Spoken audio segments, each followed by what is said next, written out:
Olá, tudo bem? Meu nome é Mariana, sou pediatra e médica de adolescentes e sou mestranda do programa de pós-graduação em gestão da clínica da UFSCar. Esse vídeo é para falar um pouquinho sobre o tema da minha pesquisa, que é sobre um assunto pouco conhecido aqui no Brasil, mas muito importante quando a gente pensa em saúde pública. O tema do meu mestrado é sobre as experiências adversas da infância, ou em inglês, Adverse Childhood Experiences. E por que elas são? O que são essas experiências adversas da infância? Lá em 1998, um pesquisador, um grupo de pesquisadores, fez uma pesquisa bem grandona, entrevistou mais de 8 mil adultos em uma clínica lá nos Estados Unidos. Nessas entrevistas, eles conseguiram perceber uma relação muito forte e dose dependente, quer dizer, quanto mais a gente tem, mais efeitos a gente vai ter lá no futuro, entre experiências que esses adultos tinham na infância, até os 18 anos, e questões de saúde lá na vida adulta.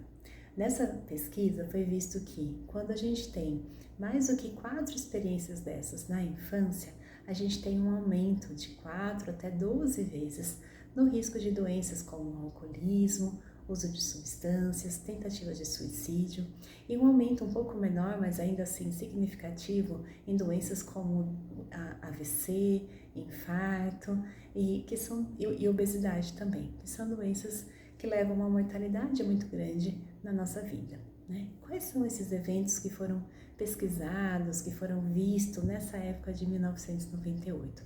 Eles pesquisaram 10 principais. Então são 3 violências: violência sexual, violência física e violência psicológica, 2 negligências, negligência física e emocional, tá? E outros fatores da família também. Então a gente tem violência doméstica, a gente tem separação dos pais, encarceramento de um dos pais, quer dizer, um dos pais que foi preso. A gente tem também doença mental dentro da família, então o pai ou a mãe que tem algum tipo de doença mental, tá bom? E a gente tem problemas de álcool e de drogas dentro da família. Então, dá pra gente entender que são problemas sociais, na maioria das vezes, né? Que vão ter um impacto na saúde da criança e isso vai levar a uma consequência lá na idade adulta. Lá em 2018, a OMS, que é a Organização Mundial da Saúde, reforçou essa importância desse estudo e foram feitos outros vários estudos que foram comprovando essa relação entre as experiências adversas na infância e essas consequências na vida adulta. E lá em 2018, então, a OMS reforça essa importância e cria um questionário que os países podem usar para investigar essa prevalência das experiências adversas da infância, até para pensar em políticas públicas de prevenção. Pensando assim, a gente conseguiria ter uma redução na mortalidade da população dos países que façam esse tipo de triagem, esse tipo de investigação, tá bom? E por que então esses fatores, né, essas experiências que são sociais, que são do como a gente vive a nossa infância, podem levar a alterações, a consequências na saúde dos indivíduos? A teoria que se coloca tem a ver com uma coisa que a gente chama de estresse tóxico.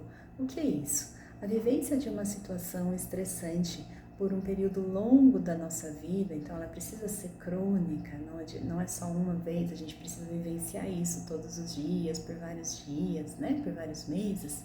Então essa vivência faz com que as crianças vão liberando um tipo de hormônio que chama cortisol e outros tipos que estão sendo pesquisados também. E esse cortisol consegue ter uma alteração em metabolismo celular, inclusive no metabolismo cerebral.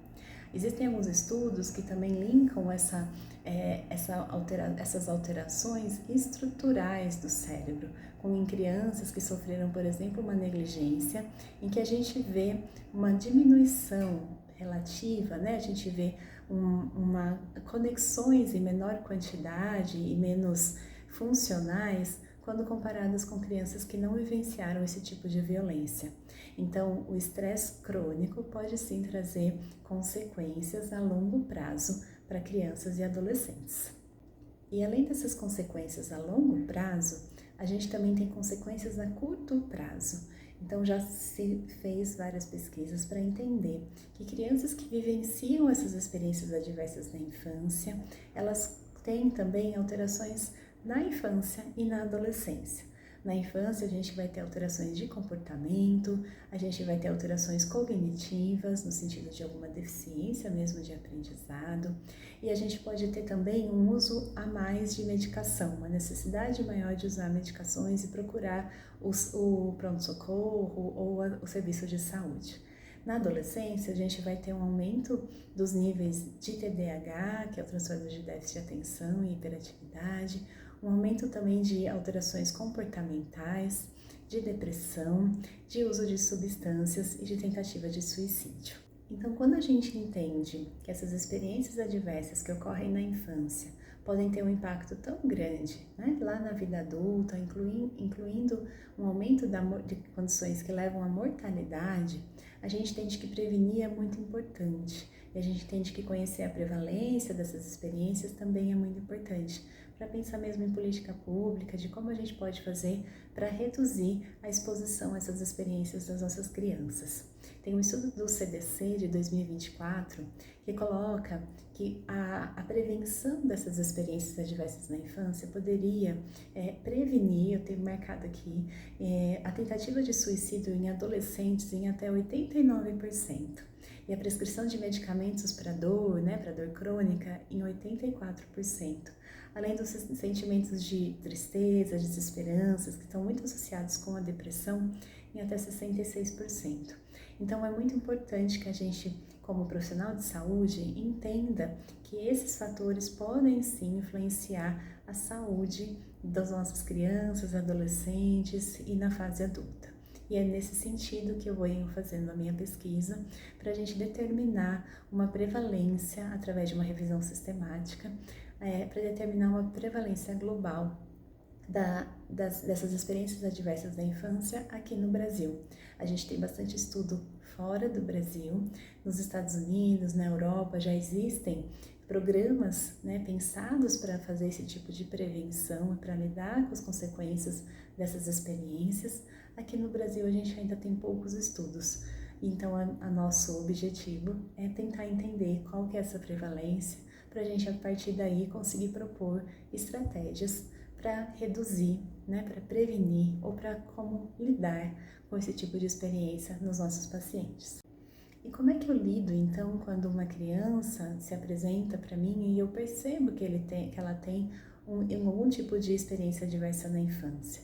Os estudos colocam um papel muito importante de trabalhar um conceito de resiliência e de ter um suporte comunitário e familiar, e aí os profissionais de saúde podem se inserir nesse suporte para que essa criança tenha essa condição de lidar com aquela diversidade de uma forma mais saudável e que vai levá-la a conseguir trabalhar com essas dificuldades da vida para chegar na idade adulta com menos dessa quantidade de estresse tóxico que eu já expliquei, tá? Então, o principal é, a partir do momento que eu identifico uma experiência adversa da infância, primeiro eu preciso estar atenta a esse tipo de experiência, mas a partir do momento em que eu identifico, eu consigo trabalhar em cima dessa experiência para tentar reduzir a consequência a longo prazo. Além disso, na idade adulta, quando a gente está frente a um paciente que tem alguma condição de saúde, é importante a gente lembrar de perguntar para ele se ele tem algum tipo de experiência adversa na infância também, porque isso entra como um dos fatores que pode estar influenciando naquela condição clínica que esse paciente traz.